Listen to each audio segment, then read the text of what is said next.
pada video kali ini kita akan mempelajari cara melakukan pengukuran dengan mode dioda ya, dengan mode dioda. Yang pertama, cara mengaktifkannya. Nah, pada tester kita cari mode dioda ya, seperti ini. Jadi kita putar. Nah, dan ketika sudah diputar, kita pilih sampai nanti keluar icon dioda seperti ini ya. Berarti ini mode diodanya sudah aktif. Nah, pada mode dioda yang sebenarnya terjadi adalah probe positif yang warna merah akan menyuntikkan tegangan untuk dalam kasus tester ini sebesar 4 volt yang nantinya akan kita suntikan ke komponen atau jalur dan kemudian akan diterima kembali oleh probe warna hitam.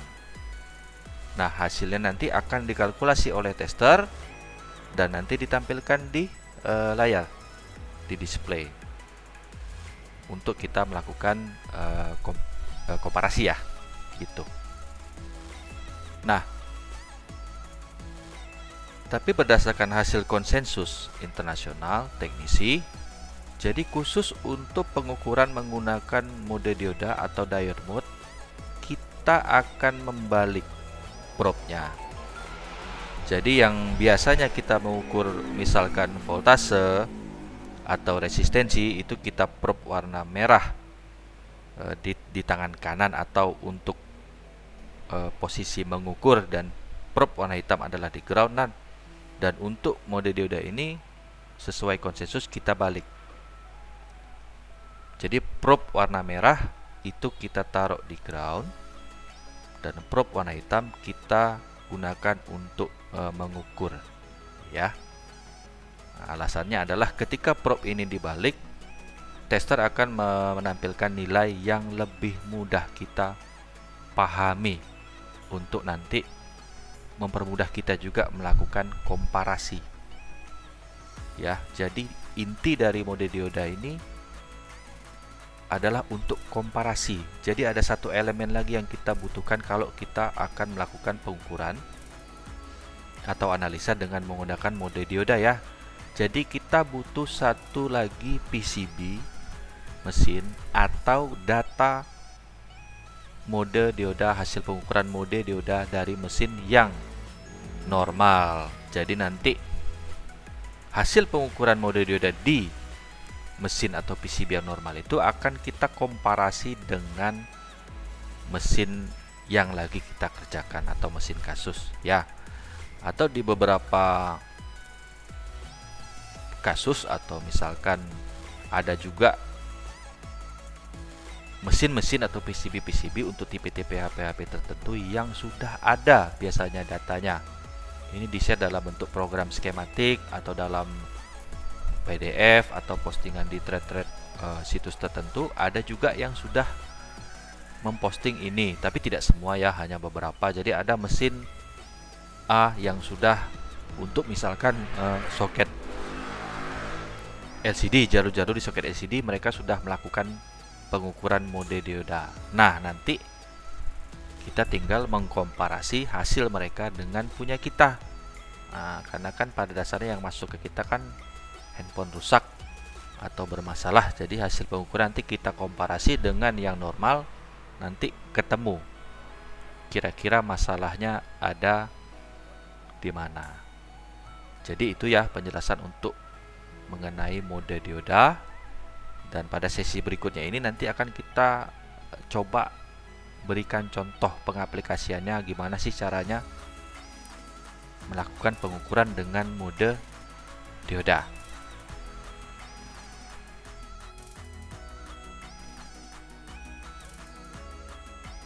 Nah, kali ini kita akan mencoba memberikan contoh pengukuran dengan menggunakan mode dioda ya.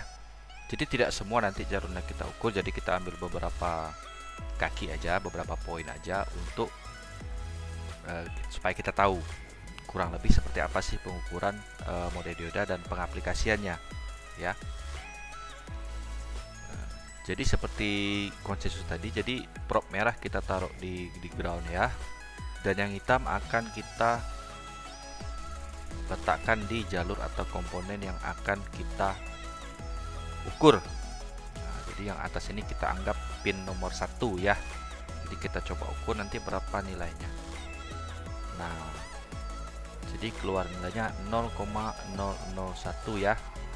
Nah, dan bagusnya ini coba kita input agar nanti bisa kita komparasi ya. Jadi kita input di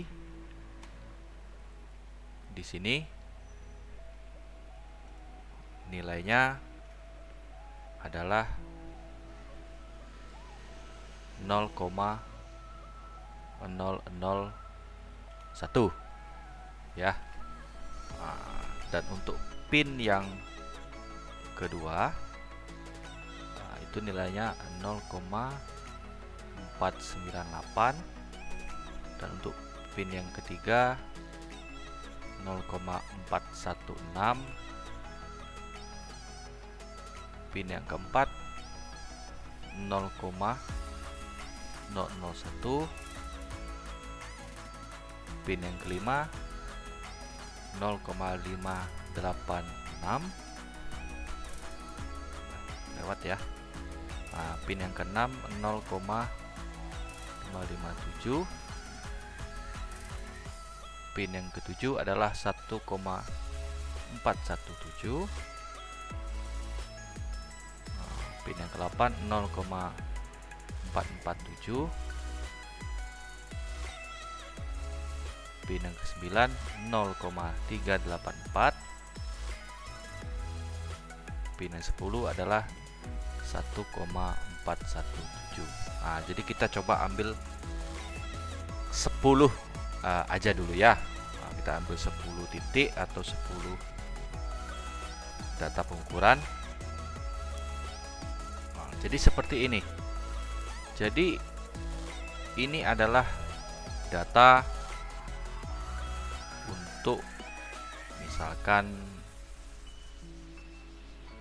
pengukuran dari handphone yang rusak ya, misalkan seperti itu, handphone kasus. Jadi seperti yang tadi sudah saya sampaikan, jadi kita butuh juga data dari handphone atau PCB yang normal untuk bisa kita komparasi dengan data-data ini.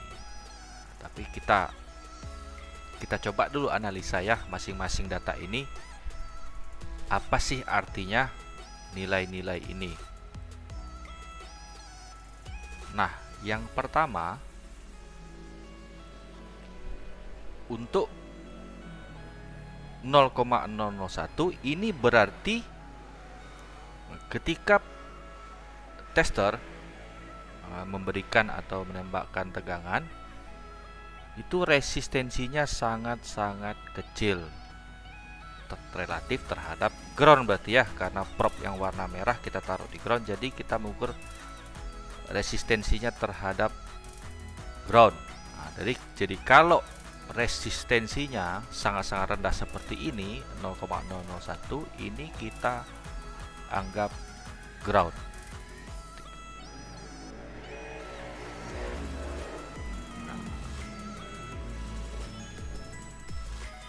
Untuk titik yang kedua tadi kita ukur, ini nilainya 0,498 ya. Dan ini kalau kita sudah sering menggunakan mode dioda, kita belajar atau sering juga mengaplikasikan pengukuran dengan menggunakan mode dioda. Jadi untuk nilai 0,4, 0,5 itu adalah nilai di mana jalur atau titik tersebut normal sebenarnya. Nah, tapi untuk lebih jelasnya, lebih pastinya kita harus melakukan komparasi sebenarnya ya dengan jalur yang normal. Tapi kalau dari pengalaman, titik atau jalur dengan nilai seperti ini, kalaupun ada selisih beberapa persen dengan handphone atau PCB lain, itu bisa dibilang negligible ya, jadi tidak begitu signifikan dan kita anggap normal.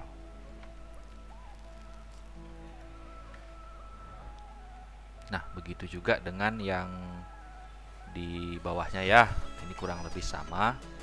Dan ini 0,01 juga itu ground berarti ya. Karena resistensinya tidak ada, berarti ground. Nah, dan ini juga 0,5 ini jalurnya normal ya. Nah, ini ada satu nilai yang agak lain ya dibandingkan yang lain. Jadi ini kita tutup dulu. Ini normal ya untuk dua ini. Bisa kita kategorikan normal. Nah, jadi menyisakan dua jalur ini yang unik nilainya dibandingkan yang lain. Ini 1,417 ya. Jadi resistensinya sangat-sangat tinggi relatif terhadap ground. Nah, untuk jalur-jalur dengan resistensi yang sangat tinggi, ini kita kategorikan jalur OL ya. OL. OL ini artinya adalah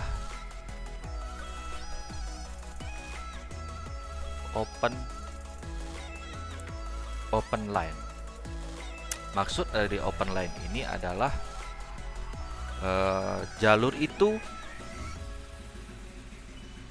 memiliki resistensi yang sangat tinggi, jadi bisa kita kategorikan jalur open line atau putus ya. Jadi open line ini kategori untuk jalur yang putus, maksudnya jadi hampir bisa dibilang ini jalur rusak. Tapi balik lagi, untuk kita mengkategorikan jalur ini apakah memang benar-benar open line dalam kategori open line rusak atau putus, atau memang jalur ini merupakan jalur NC not connected, atau memang sudah seharusnya open line. Nah, disinilah untuk kasus-kasus di mana kita memerlukan komparasi supaya kita tidak salah menilai atau menganalisa jalur yang sudah kita ukur ya. Jadi tidak selalu untuk jalur-jalur yang memiliki resistensi sangat tinggi atau open line adalah jalur putus. Secara mendasar benar, tapi kan kita juga harus mempertimbangkan komparasi dengan PCB atau mesin yang normal. Apakah memang jalur itu seharusnya memiliki resistensi tinggi atau open line, atau jalur itu tersebut seharusnya normal. Tapi di PCB atau mesin yang lagi kita ukur menunjukkan open line. Nah, ketika terjadi seperti itu, barulah kita tahu bahwa oh, ini berarti jalurnya putus atau rusak atau bermasalah. Ketika kita melakukan komparasi dengan data-data pengukuran dioda mode atau diode mode dari PCB atau mesin normal dan menunjukkan perbedaan yang signifikan ya. Jadi kalau tidak signifikan tidak perlu. Misalkan seperti ini 0,498, 0,416, tidak signifikan perbedaannya. Jadi kita bisa asumsikan jalur tersebut normal ya. Nah, tadi ini adalah pembahasan mengenai OL ya, atau open line. Jadi OL atau open line itu di mana jalur itu dikategorikan memiliki resistensi yang sangat tinggi, jadi putus atau rusak. Cuma ingat, kita memerlukan juga komparasi hasil data pengukuran dari mesin atau HP yang normal. Nah, dari semua data ini ada satu nih ya. Ini misalkan 0,384. Ini masih bisa kita kategorikan normal ya untuk jalur dengan hasil pengukuran model dioda segini. Tapi ada nanti mungkin ya dalam kesehariannya bapak-bapak nanti menemukan misalkan di bawah 0,2 atau 0,1 sekian, 0,2 sekian.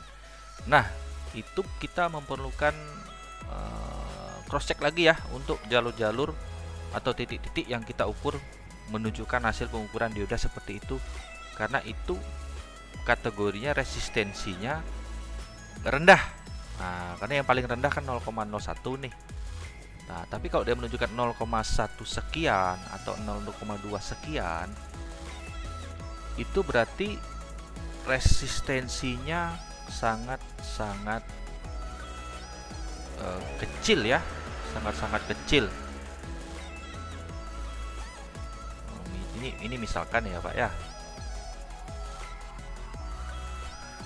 Nah, misalkan Pak ya.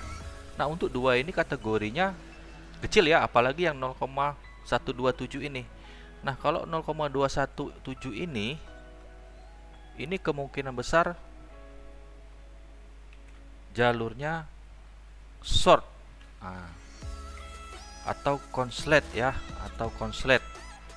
Tapi ingat, ini bukan berarti komponen atau misalkan pin yang lagi kita ukur ya. Jadi intinya jalur yang kita ukur tuh ada komponen yang short atau konslet.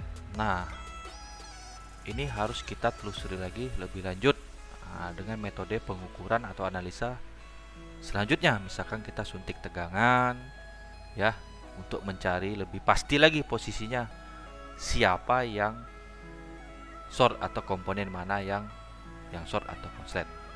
Nah, ini sama ya untuk kasus 0,239. Ini sebenarnya belum juga bisa kita katakan short, tapi ini masih abu-abu ya, karena resistensinya sebenarnya tergolong rendah. Nah, ini perlu kita analisa lagi lebih lanjut dengan metode lain, misalkan suntik tegangan, untuk lebih pastinya lagi. Tapi kan seharusnya kita punya komparasi yang tadi ya. Dari komparasi itu akan lebih jelas sebenarnya kalau kita punya komparasi. Namun intinya kalau pada mode dioda ini, kalau pada saat pengukuran nilai yang ditunjukkan adalah seperti ini ya, atau dikategorikan rendah. Nah, artinya ada komponen di dalam jalur tersebut yang short. Kenapa nilainya berbeda-beda Pak? Kenapa nggak satu aja kalau komponen short? Karena komponen short juga kan tidak langsung 100% short ya. Jadi dalam proses konslet, belum konslet, lagi mau konslet, begitu ya. Jadi kan tidak langsung komponen langsung rusak begitu saja. Jadi lagi proses rusak. Nah, jadi belum 100% rusak. Nah, jadi tidak langsung drop ke 0,001. Sama seperti ini kan. Tapi komponen itu sudah tidak normal, sudah tidak bagus ya. Jadi melalui mode dioda ini, itulah kita bisa tahu jalur-jalur yang kita ukur apakah ada masalah di situ melalui hasil pengukuran ini, mode dioda ya. Tapi ingat, saya ulang lagi sekali lagi, mode dioda ini sangat bagus, sangat kuat, sangat bermanfaat ketika kita mempunyai hasil pengukuran atau data pengukuran dari mesin atau PCB yang normal yang nantinya kita komparasi. Ya Pak ya, mudah-mudahan videonya bermanfaat.